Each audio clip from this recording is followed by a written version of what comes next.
Well, as Israel prepares for what many expect to be a long and protracted war following a brutal, barbaric terrorist attack, voices on the left continue to seek any opportunity to criticize the war-torn Jewish nation, even as it battles terrorists who question its very right to exist. Now, for decades, the United States has stood by the nation of Israel as its strongest and closest ally. Now, many on the left continue to push for this support to stop. So the question is, why must the United States remain steadfast in its support for Israel? Joining me now to discuss this, former Congresswoman Michele Bachmann, who served on the House Intelligence Committee during her time in Congress. She is now the dean of the Regent University School of Government, and she is also the chair of the FRC Board of Directors. Michele, welcome back to the program. Tony, thank you so much. A privilege to be with you. I want to play a clip from yesterday. I was up on Capitol Hill yesterday. I missed this protest. I was actually in the congressional building in which this took place yesterday afternoon. But pro-Palestinians came in, a pro-Palestinian rally, and Michigan Congresswoman Rashida Tlaib had this to say. Play clip number 8. And so I'm telling you right now, President Biden, not all America's with you on this one. And you need to wake up and understand that.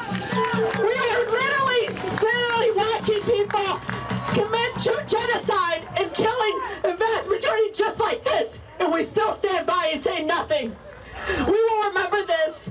But all of you need to know, I swear to God, Allah, you are on the right side of history. Michele, how do you respond to that? That is a United States Congresswoman. Yeah. In a government building, and she was clearly explaining that she was in full support of Hamas and what Hamas is doing. Hamas is Gaza. Gaza is Hamas. It doesn't mean that every person who lives in Gaza agrees with the Hamas government, but essentially it is a dictatorship. It is the Islamic State of Gaza. And she's in complete agreement with what they're doing with these crocodile tears. What she was doing, Tony, was propaganda. She was helping Hamas advance propaganda in the U.S. Capitol. She should be ashamed.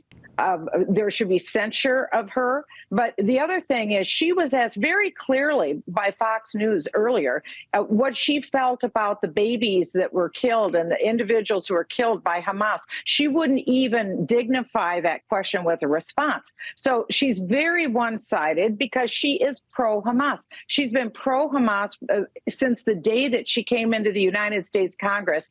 And anyone, in my view, anyone who supports a terrorist organization themselves as a terrorist. They're a sympathizer, aiding, abetting. She's aiding and abetting by advancing the propaganda of the Hamas network here in the United States government. She is inciting violence through her words. It's very dangerous, and the Republicans need to wake up and say something, but there needs to be a censure in the U.S. House.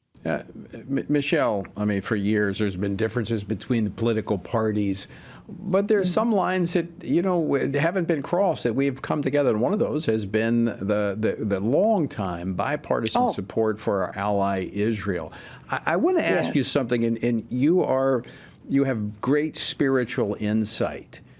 What does this tell us about the spiritual state of America? Not just as one Congresswoman, but the fact that she's been elevated to a position of influence, and she's not alone. There are others. Yeah. What does this say about the spiritual state of America?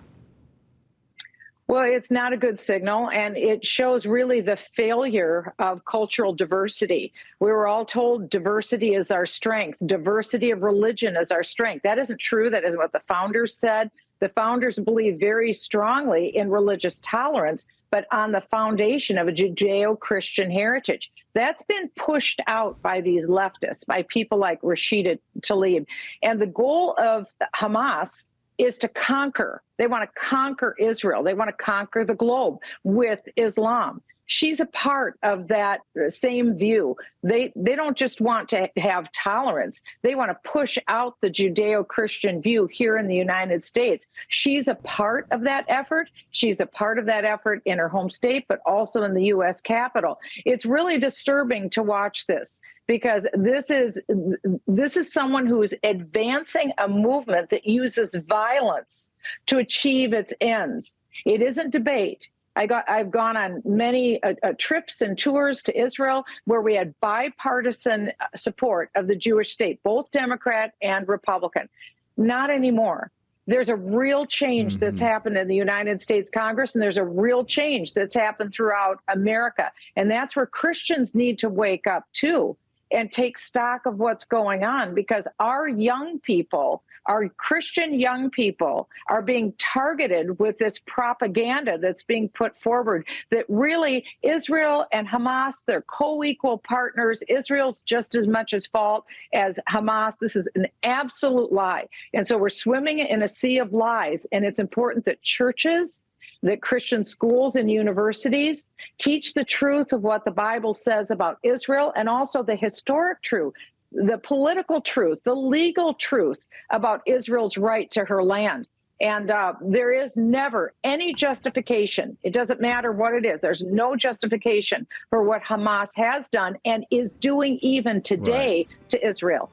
Well, and that is going to be the focus of our prayer time and our conversation on Sunday night at 6 p.m. Eastern Time. You're going to be there. General Jerry Boykin will be there as we have a special town hall event, Stand With and Pray for Israel. Michele, I look forward to seeing you there. I do too. Thanks so much, Tony.